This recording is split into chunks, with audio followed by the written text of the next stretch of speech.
Okay, so today we're going to be talking about some physical therapy tips, and then also just talking about some things that physical therapy may be able to offer you.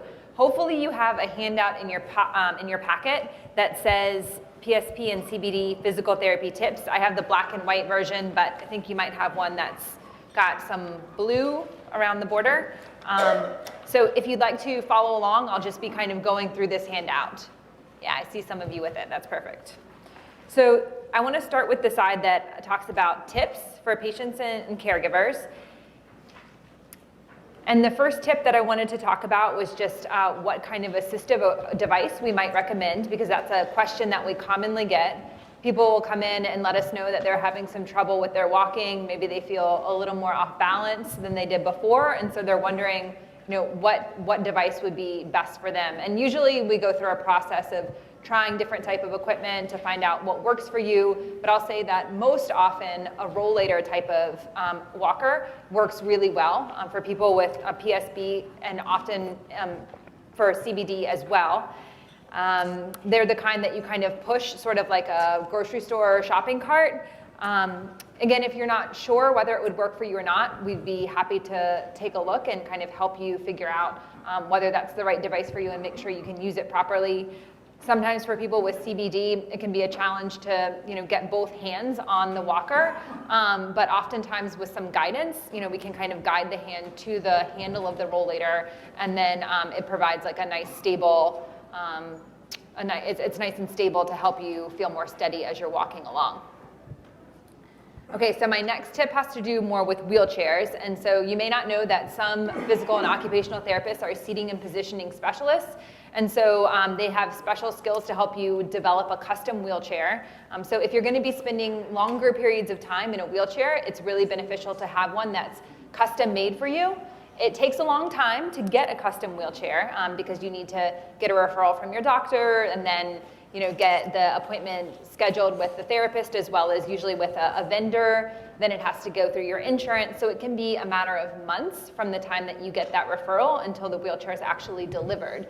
So if you're thinking that you're going to need a custom wheelchair, then I would start that as early as possible so that you'll have the chair when you actually need it.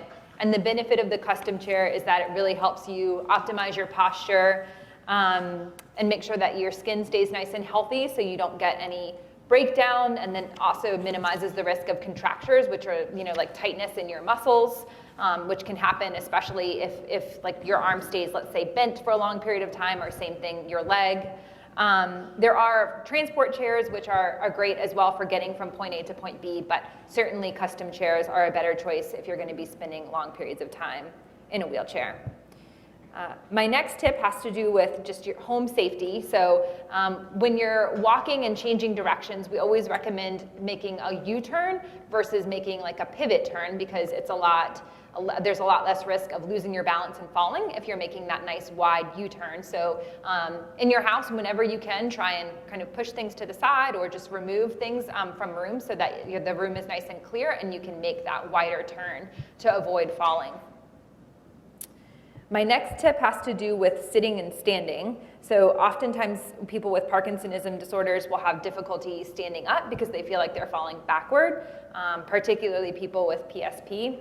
And so we recommend that you try and make sure your trunk is getting forward when you're standing, and that often won't happen involuntarily. It's something that you have to practice at over time. So we have a technique that we can show people where they practice reaching forward as they're standing up to make sure that you're getting enough forward momentum that when you go to stand, you'll end up upright and not falling backward. And that's something that we'll give often as exercise program, and we'll have you practice it with your care partner or someone else next to you to make sure that you're getting the hang of standing without having to push yourself up and getting into that upright position.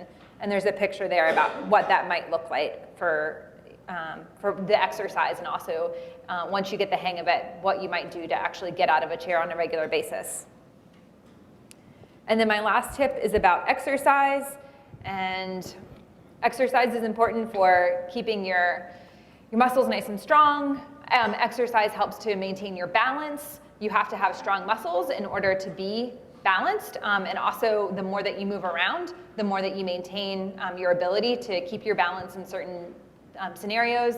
It helps you maintain your flexibility, and basically we recommend exercise because by exercising you have more energy and strength so that you can do the things in your life that are most important to you and be as independent as you can be and have a good quality of life. Typically we recommend exercising for 30 minutes most days per week. And if you don't know what kind of exercise you could be doing or should be doing, that's a good reason to work with a physical therapist to help design an exercise program that's going to be great for you. There are also sometimes programs in the community that you could take advantage of and that we can recommend to you. So for example, in this area, there are boxing programs. There are programs that use the Parkinson Wellness Recovery model. There are dance programs. So yeah, even if you don't like the traditional go to the gym type of exercise, hopefully we can help you come up with other types of exercise that you might find more interesting and maybe even fun. All right, so on the back, we'll go ahead and talk about basically what physical therapy can do to help you in the clinic, and then what kind of things we might recommend for home as well. So one area that we can address are dystonia and contractures. And dystonia is the problem where you might notice that let's say your hand might kind of stay in a certain position, and contractures are basically when you lose flexibility in your joints. And so we work on stretches in the clinic, and then we also might give you a program to do at home to work on stretching out your muscles so that you can maintain range of motion. Particularly, we want to make sure that you can do your daily tasks like getting dressed, hygiene. So we focus on maintaining flexibility where you need it the most, or depending on what's important to you, we would figure out what we need to do to make sure that you can do those tasks. So for people with PSP, we'll often work on eye exercises to try and help maintain a range of motion with your eyes. And then sometimes we'll work on compensation techniques as well to make sure that you're, using your vision as well as you can be to look at the world around you, and again, to do the activities that you want to do. For people with CBD, sometimes we'll practice using vision to compensate for limb apraxia. So, for example, let's say your arm ends up somewhere where you don't want it to be. Instead of willing your arm to come back to center, let's say you need to put on a jacket or something like that. Usually if you look at your arm and you kind of follow it, you have a better chance of getting it into the position where you'd like for it to be versus just asking the arm to come forward or to go into a sleeve. So the more that you can use your vision, the more that you can often overcome that problem. I mentioned exercise before, but in the clinic, that's something that we do a lot of.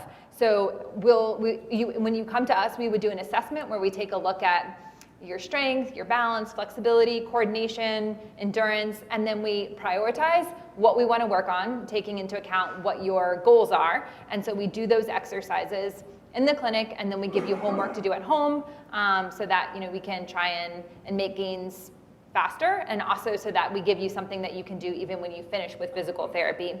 And then, like I mentioned, we try and connect you with exercise programs in the community if that's something that you'd like to be a part of. We do a lot of exercises to work on walking, so we may work on taking longer steps, picking your feet up more. Sometimes just giving cues is helpful, like verbal cueing to take a long step, pick your feet up, with the hope that the more that you practice, the easier that'll come to you. And then also just working with care partners to use the right words to help people have good walking skills. And I guess a better gait pattern. And then I talked a little bit about transfer training, but a lot of people come in and tell us that they have trouble getting in and out of bed or getting in and out of the chair. And so we'll try and think about not just the way that your bed is set up, but also the technique that you're using for getting out of bed to try and minimize the effort that you need to put into those particular tasks and make it successful for you. We work on falls prevention and falls recovery activities. So if it's appropriate, we want to work on getting down on the floor and getting back up from the floor so that you're confident that if you do end up on the floor, you know what to do, or you know how to ask people to help you get up from the floor. If it's not appropriate to do that, then we'll try and make a plan so that if you do end up on the floor, you know who to call to come and help you. And then, like I mentioned, we do assessments for assisted devices and for wheelchairs to help you get the equipment that you need and to train you and how to use that equipment. And finally, we may work on some home safety evaluations or modifications. So if it's possible, we might try and go out to your home to take a look at the environment and then make suggestions about how you can make your home safer or make things more efficient for you around the home. Otherwise, we can talk through what your house looks like, and sometimes people will bring in pictures, and we can try and make those suggestions from the clinic as well. And that's all I have for now. Great. Okay. Next, we're going to have Nancy talk to us about occupational therapy. So in occupational therapy, we're really looking at the tasks that you complete in a day. Anything you do to take care of yourself, bathing, dressing, basic things like that, but also the things that you're interested in, like if you played cards or was involved in some sort of community, bunco, bridge, if cooking is really important to you, sewing is important to you, housekeeping is important to you. Not just the tasks that you have to do in a day, but the tasks that you want to do in a day. And we'll take strength measurements and range of motion measurements. And sometimes it's not about whether you can do something or not do something, but that there's a challenge associated with it. So you can get it done, but it's taking long or it's challenging for you. And so like with clothing, we can look at, is there a different style of clothing that you could wear? Or maybe you want to reserve your energy for the things that you really want to do, and it's just fine with you to have somebody just bathe and dress you so that you have the energy for visiting or socializing or getting out of the house later. So also, along those same lines is really what I call like an interest inventory or a priority inventory. Not just associated with activities of daily living, but all these things that people are telling you to do. So you're seeing a doctor, maybe a nutritionist, you have PT, you have speech, and everybody's, in isolation giving you these exercises and assignments. And sometimes it takes time to look over what is your routine like, what's realistic, and that we need to prioritize, and I can help you and coach you with conversations that you can go back to the professionals with about, this is taking a lot of time, how can we prioritize? Because I can't prioritize your PT exercise program. You have to do that with a physical therapist. So some coaching around that, and because people find themselves, you're coming to therapy so that you can get your life back, and then sometimes people find that their whole life is about just fighting this and doing this homework and doing that homework. And it's really, it's not how you want to be spending your time. Another thing that with the dystonia, earlier in the day, people were talking about getting Botox injections and were they helpful?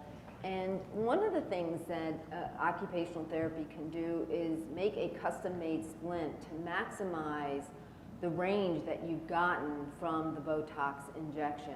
And if the person can't, not every therapist can do custom splinting, but they could advise you on over-the-counter or off-the-shelf splints to maximize the time that you get the benefit from the Botox injection. Something else I work on with folks is something Jesse alluded to earlier, is really grooming help in your community. So what happens is somebody first gets a diagnosis, and maybe they want to be private about it. Maybe they're, you're managing really well, and so it's not really impacting your life very much, but people hear the news and they want to be helpful. What can I do? And so I'm often coaching the families and the person to start just giving them assignments, whether you need it or not. Like they want to be helpful. If there's a brand of peanut butter that you like and you can keep in the pantry, then say, well, the next time you go to the grocery store, pick up this brand of peanut butter, or sweep off my, some teenager in the neighborhood, could they sweep off the front porch? Because that way you keep them in the circle. And, but because otherwise, if you're saying no because you've got everything under control because it's the beginning and you actually need them later, it's more difficult. It puts all of the onus on you to really reach out and get this help. Whereas if you just start asking them, yeah, take my car, put some gas in it, next time you're at the grocery store, whatever. I think that helps, and I can be helpful because I understand what you're capable of doing, and so what are appropriate things to ask somebody to do, and what are some appropriate things to not ask somebody to do in terms of your safety, and of course respecting your privacy, what you're interested in.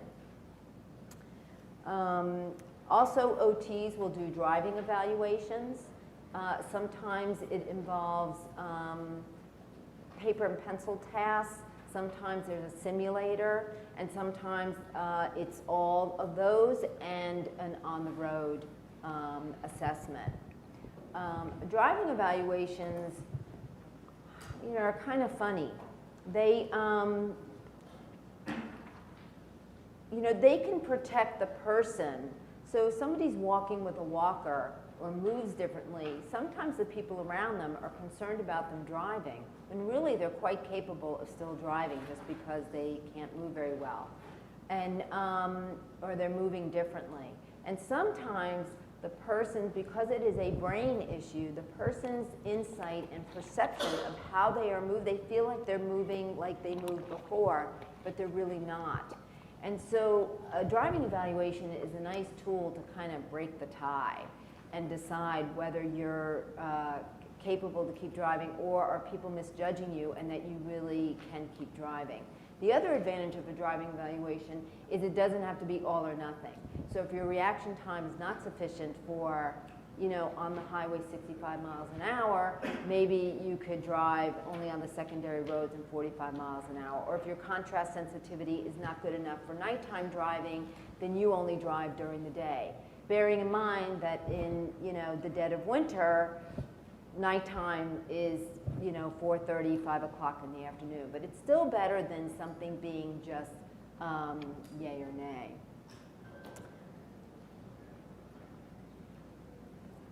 I think I'm going to leave it at that. Fantastic. Thank you so much, Nancy. Okay. Next, we're going to have Heather. Wait a minute, who's next? Yes. Yeah.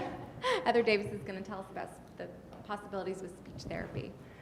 I just wanted to reference to my handout, which I don't think I did in the last session. So there should be a handout that says the role of the SLP and PSP, CBD, and MSA. And so that sort of breaks down all the things that speech pathology looks at, which will be your voice and your speaking, cognition, and then dysphagia, or the swallow. And what I did for today was I kind of broke out the areas that we can see across those diagnoses where people might have issues and some of the things in therapy or compensatory strategies that would be recommended. And then on the last page there, I have some resources for, in the event that your diet does get changed, how can you continue to make foods that you still enjoy? So there are some good resources and cookbooks for that sort of thing. And the other handout says functional strategies for daily life. And again, probably repetitive, some strategies for helping with memory, helping with communication between partners, and some generalized strategies that speech pathologists might bring up for eating and drinking. So in terms of the swallow, and you all are far further the experts on all of this than I am, some of the issues that we see for people with the PSP diagnosis is eye gaze or looking down at the plate. We see some impulsivity in eating, not realizing how quickly one is eating. The stiffness or the tremor can make self-feeding very difficult. Swallowing is an ingrained pattern that we learned long ago, and sometimes that pattern can get interrupted, so the coordination for swallow can become affected, or patients with CBD can also get sort of like a swallowing or an oral apraxia, where the food's in the mouth and the brain isn't kind of getting the signals for the tongue of what's supposed to start happening. patients with PSP and CBD can have a weak cough, and of course a cough is our body's airway protection mechanism. So the weaker the cough, the poorer the respiratory function, the harder it is, if something goes down the wrong pipe, to get it back up and out, which is where we want it. And then also problems with secretion management. And on top of that, yeah, I already covered that. So when you come to a speech pathology for a swallowing evaluation, there's generally 3 things that you will do. First is what we call a clinical swallow, which is just a speech pathologist presenting you with 3 consistencies of food, generally water, applesauce, and a graham cracker. We're famous for our applesauce and our graham crackers in my field. And sort of watching you eat and drink and seeing if we see any external signs of difficulty with swallowing. And I did include the definition of dysphagia on the handout, as well as the signs and symptoms to look out for in yourself and in other people, which include coughing, choking, gagging, increased nasal congestion, eyes watering, a change in vocal quality, recurrent upper respiratory infections, or a pneumonia, which are the things we're trying to avoid. So if we suspect that there needs to be a more formal study, you'll get referred by your physician for either a FEES, which is a flexible endoscopic evaluation of swallowing, or a modified barium swallow study. So a FEES, if anybody's ever had any sinus issues, it's nasendoscopy. It's a little camera that slides across the bottom of the nose and then turns the corner at the back of the throat, and then we feed you and give you something to drink, and we can see what is happening in the throat before the swallow and what's happening in the throat after the swallow. So that exam lets us know what kinds of foods are hanging around, how much food is hanging around. You know, is there blue applesauce? We dye everything blue so we can see it. Water's really hard to see on the camera. Hanging around that could fall into the airway and cause problems, and from there, what consistencies or changes or recommendations can we make? And I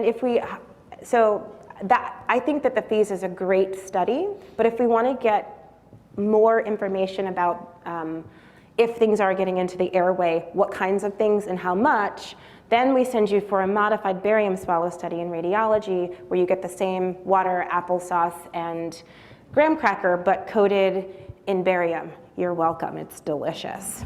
And so that allows us to look under X-ray and see where exactly that food is going. If things slip below the level of the vocal cords, how much slipped?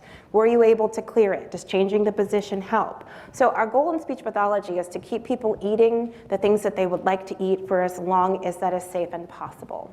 And so from there, we'll make recommendations. Then you'll hear things like, make sure you keep your mouth clean, because if you are aspirating your own saliva, we want it to be clean saliva, because if you've got bacteria in your mouth, then that's a problem. Or I think it's at the point where you cough pretty well to be able to stay at this consistency, but if you're going to eat this consistency, you need to do it with supervision. Or, particulate foods like rice aren't really working well for you. So some general recommendations for people living with PSP is to make sure that your plate stays in your line of vision. And also to help with that impulsivity to eat quickly is to practice taking smaller bites or sips, which can be really hard for all of us, to present yourself with smaller amounts of food from the beginning, to use smaller utensils, and also to practice taking a bite, putting a fork down, chewing my food, swallowing it, taking another bite, right? Because it's so easy to get into this process. So sort of like working with your partners and caregivers and yourself to remember to be cognizant about how quickly you're eating.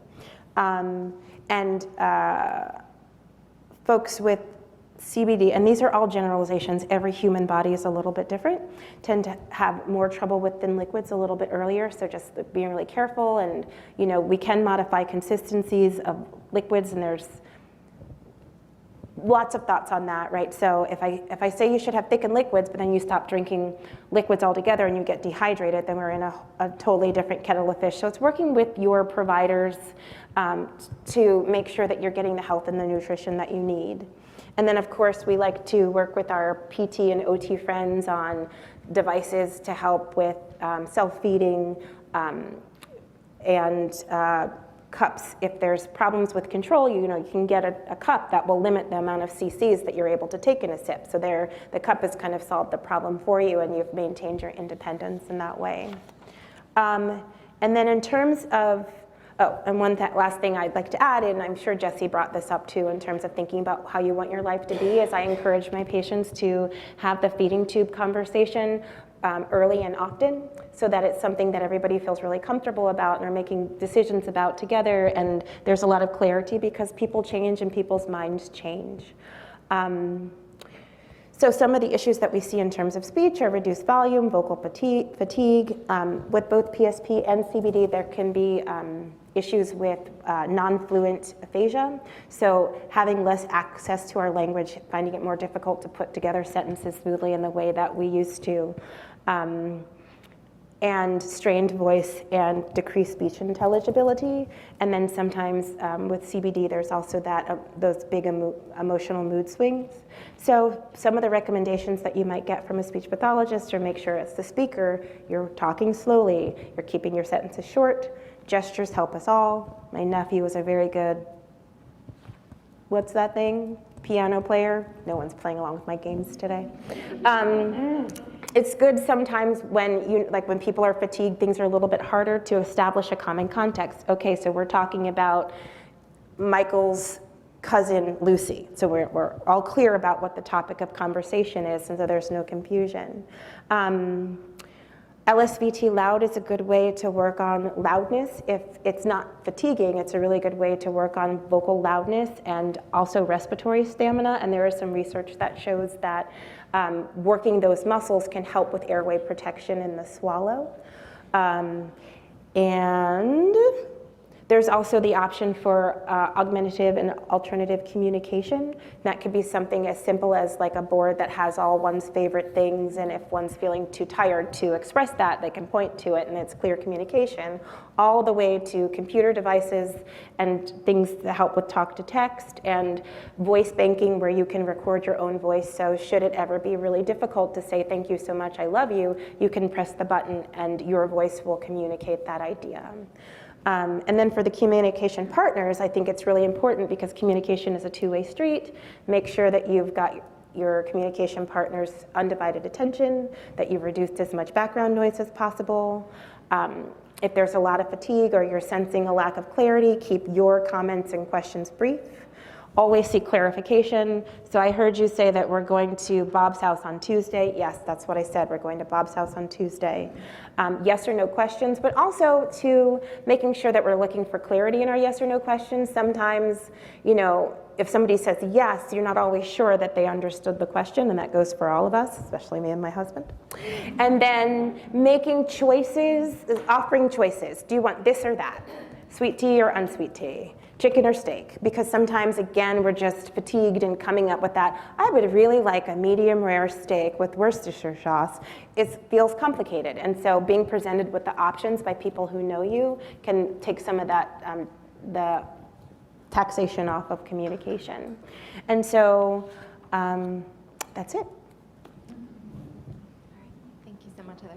Okay, and last but not least, we're going to hear from Jenn Harrington, who is our pelvic therapist. Also, I had already introduced you, so I don't have to do it again, but take it away. Hello. So the beautiful thing about the pelvic floor is that every single person in the room now has a pelvic floor. So the pelvic floor muscles are the floor of the core, and they're what you're sitting on top of right this second. So those muscles, they help us to control bowel and bladder function, sexual function. They help to support our back and our pelvis. They help to return fluid from our legs back up to the rest of our body, and they help to support our internal organs. So those muscles have some really big, important jobs. And in theory, they should just work and do everything beautifully. But sometimes over time, regardless of even a neurological diagnosis, sometimes those muscles just become weak and uncoordinated. And then if you throw something on top of things where also bowel and bladder function may change over time, it's just adding insult to injury. So with pelvic floor physical therapy, we like to assess what is the current state of the pelvic floor, and are there any muscular dysfunctions that are under our control that we think possibly can help improve the situation. So what I like to do is just sort of educate you guys about what normal is, because we all sort of know our own normals, and sometimes normal earlier in life changes to normal later in life. And again, if we throw in different diagnoses on top of things, that also can potentially change things. So to give you an idea of what is normal so that you can identify abnormal. So normal bladder function would be urinating 1 time every 2 to 4 hours during daytime hours. So if you're going every 2 hours all the time, that's probably too frequent. If it's even sooner than that, definitely too frequent. But if sometimes you're going every 2 hours, sometimes it's every 4 hours or 3 hours, that could be considered normal. We don't want to go a lot longer than 4 hours without urinating. That can lead to other not good things. We should be able to control our bladder function. So I think also sometimes we've heard that, oh, if if a woman has been pregnant and had children, she's just going to leak. And that doesn't have to also be the case either. So any sign of urinary leakage in males or females outside of infancy is considered abnormal. So there are things that we can do via exercise and sometimes dietary changes to help improve bladder function. So normal bladder function, going once every 2 to 4 hours. At night, going 0 to 2 times at night would be considered normal. So if you're going more frequently than that, that's probably too frequent and also can disturb your sleep, which can negatively impact a lot of other aspects of life. There are certain things that we put into our body that are considered bladder irritants. Oh, and I meant to tell you guys, you have a handout. It has a picture of the Bristol stool chart on the front of it. It should be somewhere. We'll talk about that in a minute.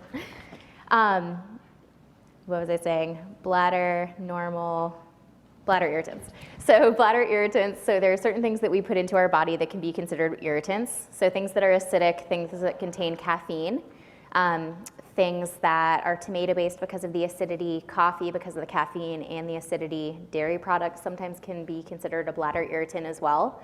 Also dehydrated urine, so if you're not drinking enough water, that can actually make you feel more urgent and have to go more frequently, which seems counterintuitive. Sometimes if people do have issues with urinating too frequently or maybe the fear of leakage, they may limit their fluid intake, but that can actually work against you and contribute to more urgency, more frequency, and more leakage.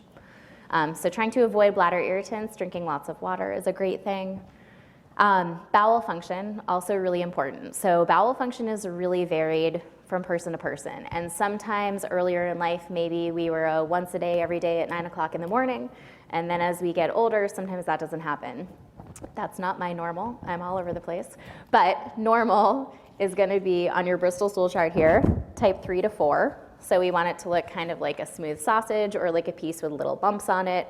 Not hard separate balls, not hard separate balls clumped together, not really soft and mushy, not really liquidy. So we want the stool to look like type 3 or type 4 on the Bristol stool chart. And as far as frequency, on the high end, we would want you going no more than 3 times a day. So that can be normal. And on the low end, once every 3 days. So longer than that would be abnormal. But if you're having a type 3 or 4 stool, and if you're going once every other day, that actually can be considered normal. Sometimes as our normal changes, we try to maybe overly medicate and maybe start taking a laxative because we think we're getting constipated. But then sometimes that can lead to diarrhea and actually to fecal incontinence, which is not something that we want to deal with if we're not already. So to keep bowel function moving, we recommend good fluid intake, good fiber intake. With physical therapy, we can kind of take a look at your diet a little bit closer and make some suggestions there. Ground flaxseed is something natural and easy to do that sometimes can be added to your diet to help improve stool quality, both constipation and diarrhea. It can help. Medications we can't recommend within physical therapy, but that's where we look to our physicians. And often Miralax is something that might be recommended if there is an issue with constipation. But again, we can look to our doctors for guidance with that. They've done studies that show that constipation, straining to have bowel movements, and passing hard stool can be as traumatic to the pelvic floor as vaginal childbirth. So even our men, if there's any issues with constipation at all and straining, it can be detrimental to the pelvic floor, which can negatively impact bowel function, bladder function, and sexual function. So briefly touching on sexual function. So the pelvic floor muscles, they are in charge of our ability to become aroused, to maintain an erection. So if those muscles aren't strong and coordinated, there are a lot of other things that also come into play. But if there's also a layer of muscle dysfunction, that can also become negatively impacted. Sometimes as we improve pelvic floor muscle strength, coordination, and endurance, we can help to improve sexual function. Not always fully fixing everything, but it sometimes can be a big help. So that's something we also can do. On the opposite side, there's a little picture of, do you guys know about the Squatty Potty? If you don't, you need to. So in our culture, we tend to sit on a regular toilet. And as adults get older, we tend to sit them on higher and higher toilets because it's easier to get up and down from. However, it's not the ideal position for the body to have a bowel movement in. So the ideal position is to be in a squatting position, but most of us aren't going to be able to go outside and sit and squat and have a bowel movement, nor have that capability. So within the home, what we can do is we can sit on our normal toilet, regular height or elevated, and we can have a footstool in front of the toilet to place our feet up on when we're ready to go. It gets you into a relative squatting position so that your pelvic floor muscles relax and things can come out easier. So every single person in this room should be doing this, even if you don't think you're having an issue with constipation. And again, that just helps to improve pelvic floor muscle function. There's some tips on here about some bowel habit retraining. There is a trick for helping to prevent urinary urge incontinence. So leaking is something that can happen sometimes if there's abnormal pelvic floor muscle strength, coordination, and endurance. And again, if somebody has an issue with urgency and maybe now we have an issue getting to the restroom on time, whether that's that we just can't walk there fast enough or potentially there's a freezing episode, or maybe a bathroom is closed and now we have to go somewhere else, then we have to be able to control things. So the worst time to urinate is when you're having the really strong urge to go, which seems counterintuitive. The bladder is kind of like a naughty child. If you keep giving into it, it keeps learning how to misbehave. So what we want to do is if we have that strong urge, if you have to go, you want to allow yourself to go, but you're going to try to control it first. You're going to try to stop and be still. You're going to try to sit if you can. And if you can't sit anywhere, just stand still. Then do you guys know what a Kegel is? So a Kegel, for those of you who might not know, is a pelvic floor muscle contraction. So if we all try to squeeze our pelvic floor muscles right now, it's squeezing like you were going to try to hold back gas or hold back urine. So everybody try that now. So what I shouldn't see is you shouldn't see somebody kind of lifting up and down in their seat. That means that you're squeezing your outside bottom muscles too much. But if you're squeezing your pelvic floor, nobody else here will really know that you're doing it. So when we have that strong urge, stop and be still, sit if you can, and then you're going to try to do 6 quick Kegels. So squeeze, relax, squeeze, relax, squeeze, relax. So those muscles inside six times. By doing that, it helps to communicate to your bladder, hold on a minute, I'm not ready to go yet. And then after you've done that, you can slowly get up and slowly walk to the restroom. So one little trick to help prevent leakage. Again, if we're rushing to the restroom, we're at increased risk for falling, potentially having an accident. So we can potentially prevent both of those things via doing some of those techniques. So I think that's most of what I have for you, but lots of little tips and tricks that we can give you. And again, some of this may have been going on way prior to any kind of diagnosis. Our youngest patient that we have right now is a 4-year-old female, and our oldest patient, I think, is a 98-year-old female. And we have everybody else in between, and we see lots of males as well. So come see us. Okay, thank you. So now we have just enough time for questions. So please, if you have questions, we're happy to answer.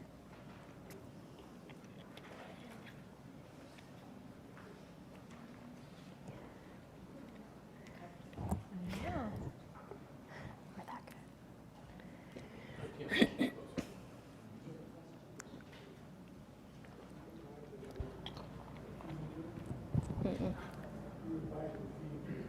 Oh, advice on a feeding tube? Do I advise to have one? A feeding, I guess. No, go ahead. I mean, it's a really personal decision. I think that's a really great question. You know, like if swallowing function gets to a point where it's just not safe, that you're putting yourself at a risk of an aspiration pneumonia or choking. You know, aspiration pneumonias, if you have a strong cough, getting food in your airway, if you have a strong cough, is not a problem. Well, it is a problem, but what am I trying to say in English? Aspiration pneumonia can lead, quite frankly, to death. The body can go septic, and you know, it's serious. And whether a person would, how a person chooses if their swallowing function, and this is across diagnoses. I also work in the ALS clinic. Like, it's something that for a person and their family to discuss and come to a decision about. Certainly it helps get nutrition to the body, but that's a choice that some people, it's not something that they want to do. So I guess that's my best non-answer to your question. I mean, I'd happy to see what other people have to say, but you know, it serves its function of making sure that the body still has nutrients to keep going. But some people are like, that's not what I see as part of life. I don't want that. So it's a personal decision. And I would add to that by saying that there's usually in PSP and CBD, there's two situations that we start considering a feeding tube. One of them is if you just can't get enough nutrition and you start losing weight, or not enough water, for example, and start losing weight. The other situation would be, as Heather mentioned also, is if you're aspirating, if there's a good amount of food going into your lungs. If it's the first situation where you're just not getting enough calories, then the feeding tube is really there to keep you from losing weight. It is Supplemental. Yeah. Supplemental, but it can prolong your life. And in the second situation, the feeding tube would be meant to basically take the place of eating food. So each situation is different. Some people would say, you know, if I can't eat the food that I enjoy, then what's the point? You know, I'm not going to stop eating this food that I like, so having the feeding tube isn't going to change anything. In the other situation, people would say, well, some people say, yes, that extra few months that I might get from the feeding tube, I want that. And some people would say, you know, I wouldn't want to be on something that would just prolong my life without improving the quality of my life. So it's, in that way, those two situations are different, and every person's going to react differently in those situations, and it's a very personal decision, as you were saying. So that's kind of the counseling I usually give to people.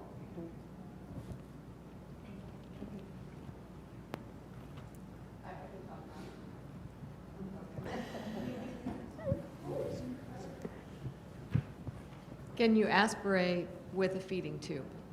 Yes. Yes. So in those two separate scenarios, some patients will need supplemental nutrition, but we call it pleasure feeding or eating in speech pathology. So like still having a piece of wedding cake at your granddaughter's wedding or whatever, and there's always a risk, and that's why we like to have those objective studies.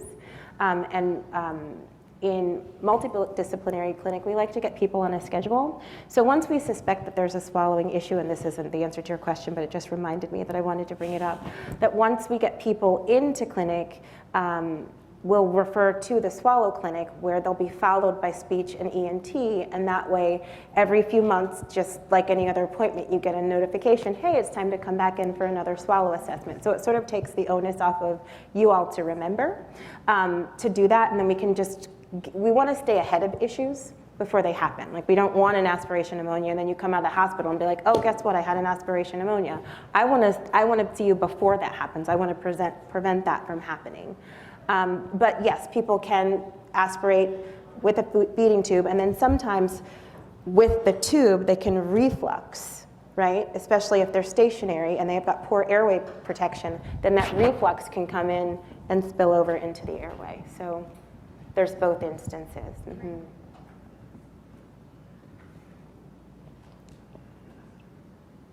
other questions? Did you have one?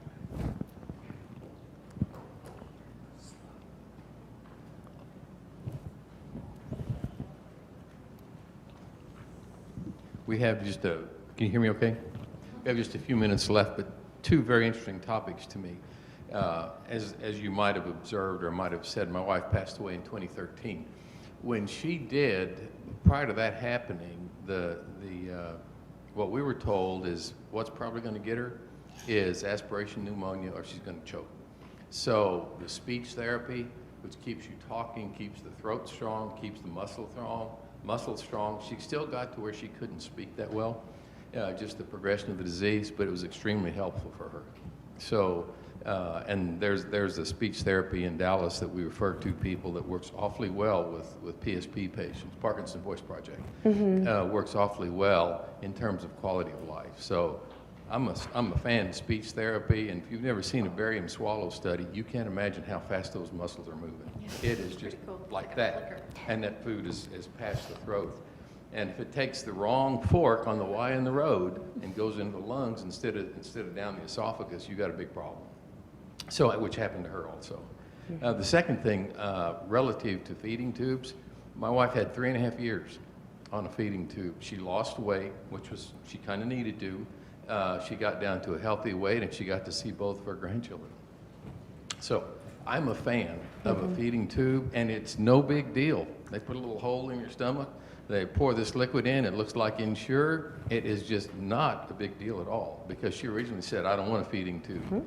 In fact, she had one so long it had to be replaced, because sooner or later the plastic gets a little brittle. So I'm a fan. Most people, I think, probably don't go that way because it delays the inevitable, but it's a very personal, private decision. This comes up in our support group in Dallas all the time. It's a family and a personal decision, and what does the individual want? But it was great for us, but it might not be for everybody. So just, you know, a survivor's aspect on both of those two That's things. exactly right. And Yeah. again, those two situations are so different, the aspiration versus the. She was weight only loss. 60, so she was very young. Yep, very, very, very personal and situational for everybody.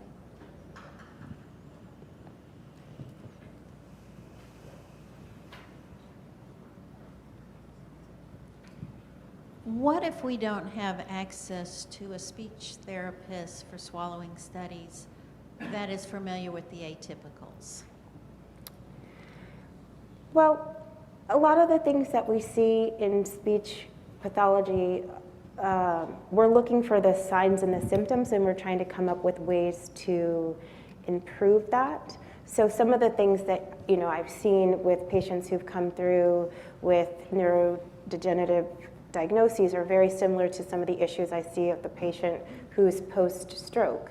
So, you know, the goal is to see what we see and then make recommendations based on whatever it is that is experienced. So if there's food, if you have solid food and it doesn't go down, and you have a sip of thin liquid and it does go down, then my recommendation would be, you know, when you're chewing, chew your food really well and then take a hard swallow of water. And for now, that seems to be clearing the airway.